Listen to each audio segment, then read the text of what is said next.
Bismillahirrahmanirrahim. Assalamu alaikum dear all. Hope all of you are fine. Myself Shamal.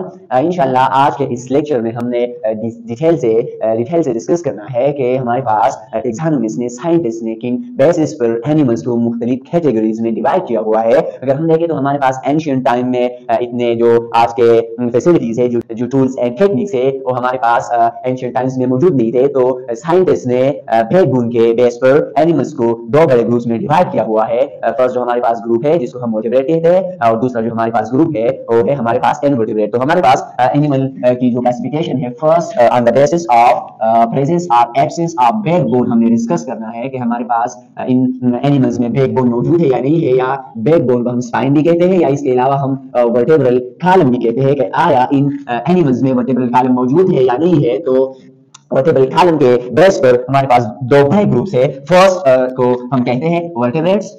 First जो हमारे पास group है इसको हम कहते हैं वर्टेब्रेट्स।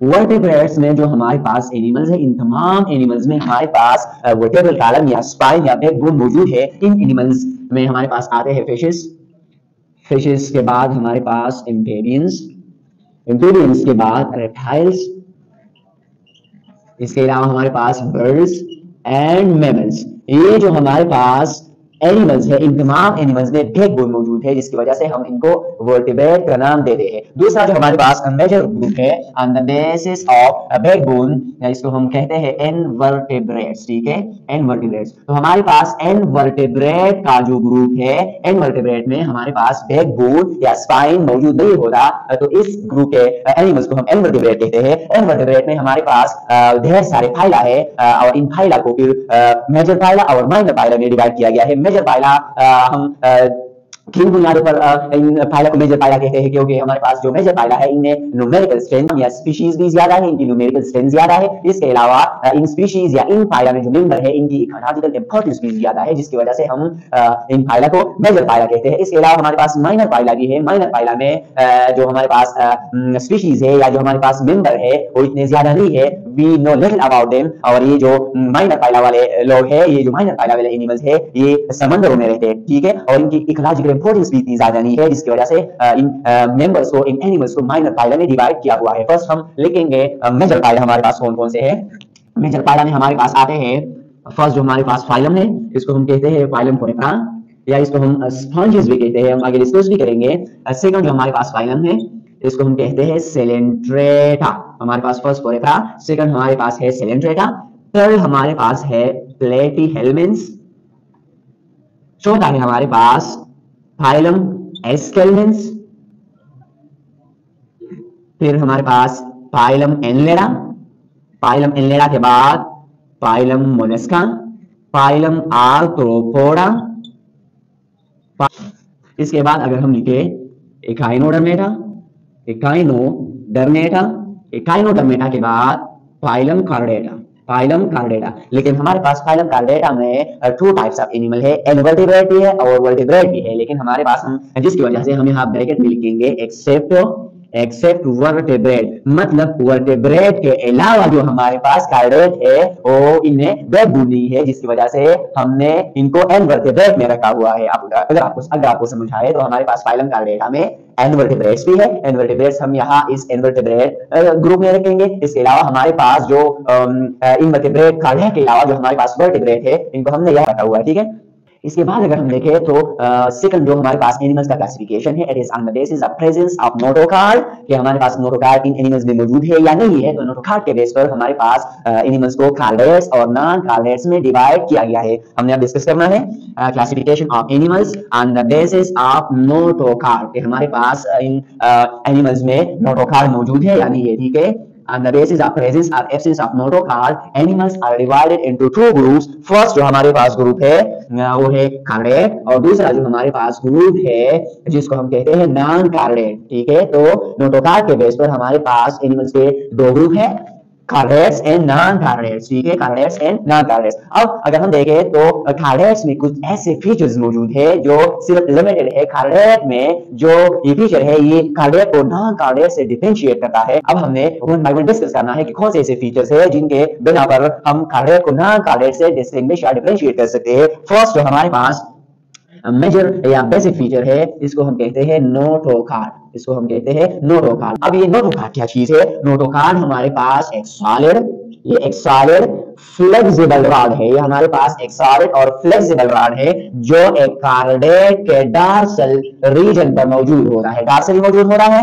और ये हमारे पास सॉलिड है और फ्लेक्सिबल है। अब अगर हम देखें इस डायग्राम में तो ये रेड में जो आपको नजर आ रहा है ये रॉड स्ट्रक्चर, ये हमारे पास नोटोकार्ड है, ये इस कार्डेट में डार्सली या dorsal region of the body में प्रेजेंट है। इसके अलावा जो हमारे पास ये सॉलिड है, फ्लेक्सिबल है। अब इसका काम क्या है? अगर हम नोटोकार्ड के फंक्शन को देखें तो नोटोकार्ड हमारे पास अहम किरदार अदा करता है न्यूरोरेशन में। बाद में हमने इंशाल्लाह डिस्कस करना है कि जब नर्वस सिस्टम बनता है तो नर्वस सिस्टम के बनने में हमारे पास इस नोटोकार्ड का बड़ा किरदार है, क्योंकि मुख्तलिफ किस्म के हमारे पास सिग्नल्स या केमिकल सीक्रेट करता है, जिसके बिना पर हमारे पास नर्वस सिस्टम बनता है, और नर्वस सिस्टम के फॉर्मेशन को हम न्यूरोरेशन कहते हैं। सेकंड जो हमारे पास फंक्शन है नोटोकार्ड का, ये हमारे पास कार्डियक को सपोर्ट प्रोवाइड करता है, ठीक है, it provide support to the cardiac. अगर हम देखें तो हमारे पास बहुत ऐसे कार्डियक है जिनमें ये नोटोकार्ड जो है ये पहले तो मौजूद होता है लेकिन बाद में ये डिसअपीयर हो जाता है। इसके अलावा हमारे पास कुछ ऐसे कार्डियक है जिनमें हमारे पास ये नोटोकार्ड रिटेन होता है, कुछ में डिसअपीयर होता है, कुछ में रिटेन होता है। इसके अलावा हमारे पास जो वर्टेब्रेट है, वर्टेब्रेट के केस में this notochord is replaced by backbone और वर्टेब्रल कॉलम। तो हमारे पास 3 केसेस हो गए। फर्स्ट केस में हमारे पास जो नोटोकार्ड है, this notochord is retain, and the second case ये नोटोकार्ड डिसअपीयर हो जाता है बाद में, पहले तो मौजूद होता है लेकिन बाद में डिसअपीयर हो जाता है। थर्ड केस में हमारे पास जो नोटोकार्ड है, this notochord is replaced by backbone, ठीक है। तो ये फर्स्ट हमारे पास बेसिक फीचर था कार्डियक का, जिसको हम नोटोकार्ड कहते हैं। नोटोकार्ड के बाद हम आते हैं जो दूसरा बेसिक फीचर है कार्डियक का, जिसको हम कहते हैं न्यूरोकार्ड। अब न्यूरोकार्ड क्या चीज है? अगर हम देखें तो हमारे पास न्यूरोकार्ड एक हॉलो ट्यूब है, ये हमारे पास एक हॉलो ट्यूब है। ये अगर हम देखें इस डायग्राम में तो इस कार्डियक का जो डार्सल बॉडी वाल है, बिल्कुल इस डार्सल बॉडी वाल के नीचे ये हॉलो ट्यूब मौजूद है, जिसको हम न्यूरोकार्ड कहते हैं। तो अगर हम लोकेशन देखें तो ये हमारे पास डार्सली लोकेटेड है, ये हॉलो है, या अगर हम देखें तो ये न्यूरोकार्ड जो है ये हमारे पास कार्डियक का सेंट्रल नर्वस सिस्टम भी बनाता है। तो हमारे पास इंटीरियर जो पार्ट है न्यूरोकार्ड का, इससे ब्रेन बनेगा, और जो पोस्टीरियर पार्ट है इससे स्पाइनल कॉर्ड बनेगा। तो हमारे पास हम इस तरह कह सकते हैं कि the second basic feature of cardiac is the presence of neurochord आज सेंट्रल नर्वस सिस्टम, ठीक है, क्योंकि हमारे पास जो न्यूरोकार्ड है ये बाद में हमारे पास बनाता है सेंट्रल नर्वस सिस्टम। इसके बाद जो हमारे पास थर्ड बेसिक फीचर है कार्डियक का, it is the presence of pharyngeal Gill slit. अब हम आते हैं कि ये फेरेंजियल गिल स्लिट क्या चीज है। फेरेंजियल गिल स्लिट को हम सादा अल्फाज में परफोरेटेड, इसको हम परफोरेटेड फेरिंग्स भी कहते हैं, परफोरेटेड फेरिंग्स। और ये परफोरेटेड फेरिंग्स जो है, अगर हम इधर इस डायग्राम में देखें, ये जो ग्रीन में आपको ये ट्यूब नजर आ रहा है, it is the digestive tract और गट ऑफ कार्डियक। इसमें जो ये वाला पार्ट है जिसमें आपको ये पोर्स या ओपनिंग या परफोरेशन नजर आ रहे हैं, ये हमारे पास फेरिंग्स। जो कार्डियक है, कार्डियक में हमारे पास जो फेरिंग्स है, ये फेरिंग्स परफोरेटेड होता है अर्ली डेवलपमेंट में, लेकिन बाद में हमारे पास कुछ एनिमल्स ऐसे हैं जिनमें ये परफोरेटेड फेरिंग्स ये नॉन फंक्शनल होता है। जब नॉन फंक्शनल होता है तो इन एनिमल्स में फेरेंजियल गिल स्लिट्स डिसअपीयर हो जाते हैं। इसके अलावा हमारे पास सेकंड ग्रुप में जो ये परफोरेटेड फेरिंग्स है ये फंक्शनल होता है। अब अगर ये परफोरेटेड फेरिंग्स फंक्शनल होता है तो ये काम क्या करता है? तो ये हमारे पास 2 मेजर रोल प्ले करता है। एक है रेस्पिरेशन, अगर हम देखें फिशेस के केस में तो ये रेस्पिरेशन या गैसेस एक्सचेंज में हेल्पफुल होता है। इसके अलावा ये हमारे पास फिल्टर फीडिंग में भी किरदार अदा करता है। तो हमने डिस्कस किए कि एनिमल्स को नोटोकार्ड के बेस पे 2 मेजर ग्रुप्स में डिवाइड किया गया है। कार्डियक है, हमारे पास नॉन कार्डियक है। तो नॉन कार्डियक और कार्डियक को हम मुख्तलिफ बेसिक फीचर्स की बुनियाद पर एक दूसरे से डिफरेंशिएट कर सकते हैं। तो हमारे पास कार्डियक में नोटोकार्ड मौजूद होगा, न्यूरोकार्ड मौजूद होगा, नोटोकार्ड मौजूद होगा, फेरेंजियल गिल स्लिट मौजूद होंगे, लेकिन इसके बरअक्स अगर हम देखें तो हमारे पास नॉन कार्डियक्स में ये बेसिक फीचर्स मौजूद नहीं होंगे। इसके अलावा हमारे पास कार्डियक्स के और भी फीचर्स है, like the presence of post anal tail, the presence of endostyle, the presence of close circulatory system. इसके अलावा बहुत से फीचर्स है जिसके बिना पर हम कार्डियक्स को नॉन कार्डियक्स से डिफरेंशिएट कर सकते हैं। इसके बाद एनिमल्स को टिश्यू लेयर्स या जर्म लेयर्स के बुनियाद पर भी 2 कैटेगरीज में 2 ग्रुप्स में डिवाइड किया गया है, जिसको हम थैप्लोब्लास्टिक एनिमल्स कहते हैं और दूसरे ग्रुप को हम थैप्लोब्लास्टिक एनिमल्स कहते हैं। थर्ड जो हमारे पास क्लासिफिकेशन है, this third type of classification it is on the basis of germ layers और the presence of tissue layer के हमारे पास एनिमल्स में कितने जर्म लेयर्स है या कितने हमारे पास टिश्यू लेयर है, तो जर्म लेयर्स या टिश्यू लेयर के बेस पर हमारे पास दो किस्म के एनिमल्स हैं। फर्स्ट जो है इसको हम नाम देते हैं डेप्लोब्लास्टिक। डेप्लोब्लास्टिक एनिमल्स, डेप्लोब्लास्टिक एनिमल्स हमारे पास उस किस्म के एनिमल्स है जिनमें दो जिनमें दो जर्म लेयर्स हो या दो टिश्यू लेयर हो। अगर हम डिफाइन करें, animals which consist of two germ layers और टिश्यू लेयर, तो अब हमारे पास दो टिश्यू लेयर या जर्म लेयर कौन कौन से है, अब इधर हम ब्रैकेट में लिखेंगे एक्टोडर्म प्लस एंडोडर्म। तो इस किस्म के एनिमल्स को हम कहते हैं डेप्लोब्लास्टिक, या डेप्लोब्लास्टिक एनिमल को हम इस तरह भी डिफाइन कर सकते हैं, animals the body of which is formed from two layer embryo. तो फिर हम इस किस्म के एनिमल्स को कहते हैं कि ये हमारे पास डेप्लोब्लास्टिक है। ठीक है, तो हमारे पास फर्स्ट ग्रुप डेप्लोब्लास्टिक है। अगर हम इस डायग्राम में देखें तो इस डायग्राम में हमारे पास डेप्लोब्लास्टिक एनिमल्स को या डेप्लोब्लास्टिक एनिमल्स के क्रॉस सेक्शन को जाहिर किया गया है, जिसमें हमारे पास जो आउटर मोस्ट लेयर है, ये आउटर मोस्ट लेयर हमारे पास एक्टोडर्म है।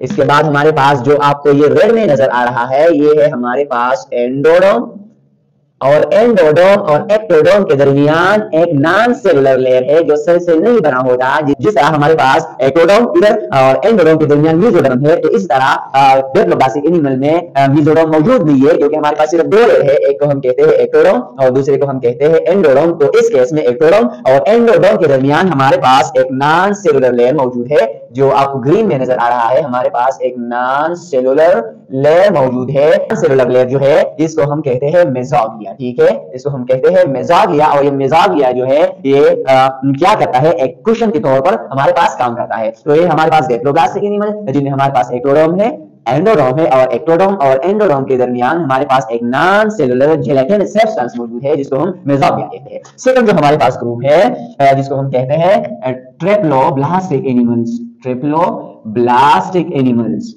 ट्रेप्लोब्लास्टिक एनिमल्स, ट्रेप्लोब्लास्टिक एनिमल्स को हम यूं डिफाइन कर सकते हैं, animals which consist of 3 germ layers और tissue layers, germ layers और tissue layers। तो ये हमारे पास 3 जो germ layers है, एक हमारे पास एक्टोडर्म, मेसोडर्म और थर्ड है हमारे पास एंडोडर्म। डेप्लोब्लास्टिक के केस में हमारे पास 2 लेयर्स है, एक्टोडर्म और एंडोडर्म। ट्रेप्लोब्लास्टिक के केस में हमारे पास 3 लेयर्स है, एक्टोडर्म, मेसोडर्म और एंडोडर्म। इसके अलावा हम ट्रेप्लोब्लास्टिक एनिमल्स को इस तरह भी डिफाइन कर सकते हैं, animals which are formed from 3 layered embryo. फिर इस केस में हम कहेंगे कि ये ट्रेप्लोब्लास्टिक एनिमल्स है। अब हम इधर अगर इस डायग्राम की तरफ आए तो फर्स्ट हमने इसको डिस्कस किया, ये है हमारे पास डेप्लोब्लास्टिक एनिमल्स और ये है हमारे पास ट्रेप्लोब्लास्टिक एनिमल्स।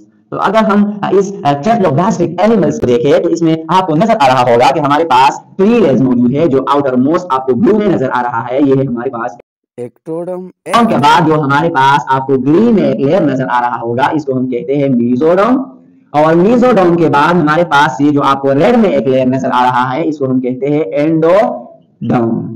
तो हमारे पास डेप्लोब्लास्टिक में एक्टोडर्म और एंडोडर्म 2 लेयर्स है, लेकिन ट्रेप्लोब्लास्टिक के केस में या ट्रेप्लोब्लास्टिक एनिमल्स में हमारे पास एक्टोडर्म है, दूसरा हमारे पास मेसोडर्म है और तीसरा हमारे पास एंडोडर्म है।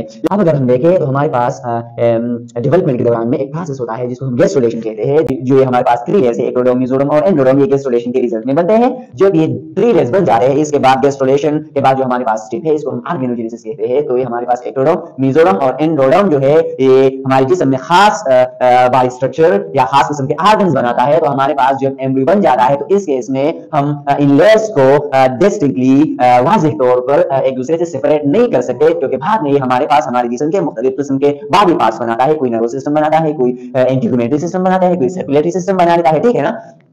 इसके बाद अगर हम देखें तो एनिमल्स को साइमेट्री के बेस पर भी 2 मेजर ग्रेड्स में ग्रुप्स में डिवाइड किया गया है। फर्स्ट जो हमारे पास ग्रेड है, इसको हम कहते हैं ग्रेड रेडिएटा। अब ग्रेड रेडिएटा में हमारे पास एनिमल्स में रेडियल साइमेट्री पाई जाती है। ठीक है, रेडियल साइमेट्री।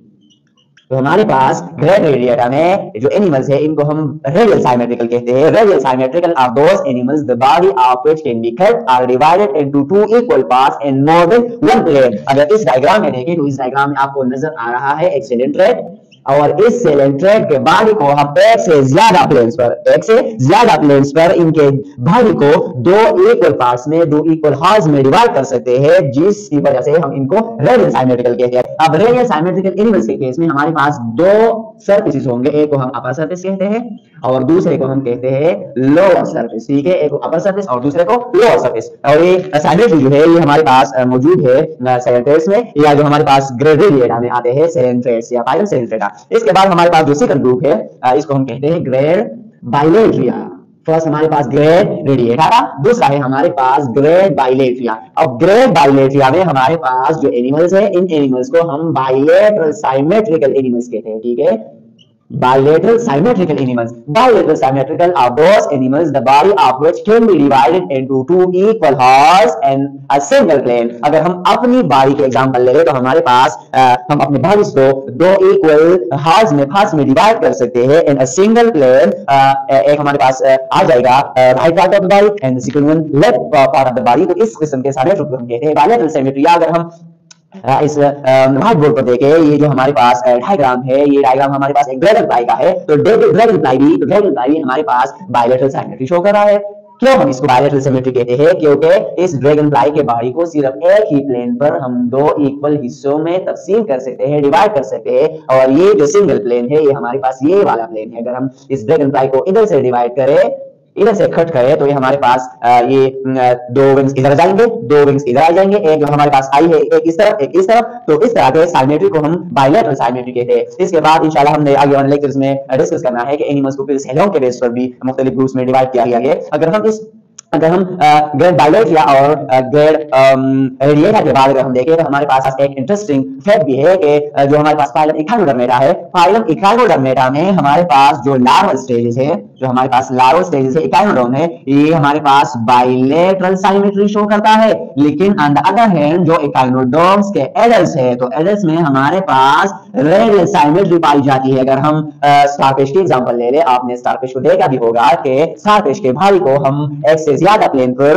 दो इक्वल हिस्सों में डिवाइड कर सकते हैं। तो इससे अंदाजा होता है कि हमारे पास जो लार्वल स्टेजेस है इकाइनोडर्म में, इनमें बाइलेटरल सिमेट्री है, लेकिन हमारे पास एडल्ट्स में रेडियल साइमेट्री पाई जाती है। इसके अलावा अगर हम देखें तो हमारे पास कुछ ऐसे एनिमल्स में खास किस्म की साइमेट्री नहीं होती।